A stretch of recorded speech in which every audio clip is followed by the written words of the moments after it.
എന്താ നീ പുതച്ചു മൂടിയൊക്കെ നിൽക്കണത്? മാല കാണാതിരിക്കാനാ. എന്ത് കാണാൻ? അല്ല, മാനം പോവാതിരിക്കാനാ. മാനം പോവാതിരിക്കാൻ. അപ്പുറത്തെ ഇപ്പുറത്തെ വീട്ടിലെ ചെക്കന്മാരൊക്കെ എന്നെ ഭയങ്കര നോട്ടം ചേട്ടാ. ആരാ മാറി?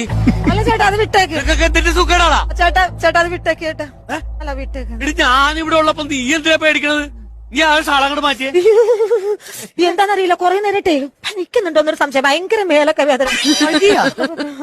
അല്ല വേണ്ട, തൊടണ്ട. ചൂടൊന്നുമില്ലല്ലോ. അല്ല, അത് ചൂട് അങ്ങനെ ഉണ്ടായിരുന്നു. ഞാൻ ഇവിടെ പണിയാവും. പനിയാവും.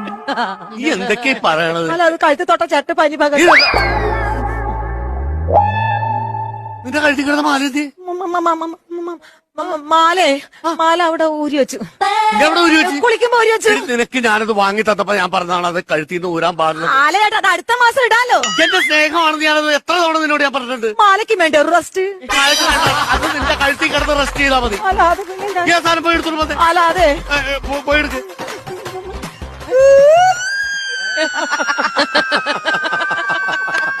നിന്നോട് ഓരിയിടാനല്ല മാലയിടാനാണ് ഞാൻ പറഞ്ഞത്. അല്ല, അതെ മാല. മാല എവിടെയാടി? മാല ഞാൻ മാലേ അത് പിന്നെ ഉണ്ടല്ലോ നമ്മുടെ സ്വർണ്ണ ഇല്ലേ, സ്വർണ്ണല്ലതാ അപ്പുറത്ത് വിട്ടില്ല. അവൾക്ക് പണയം വെക്കാൻ കൊടുത്തു.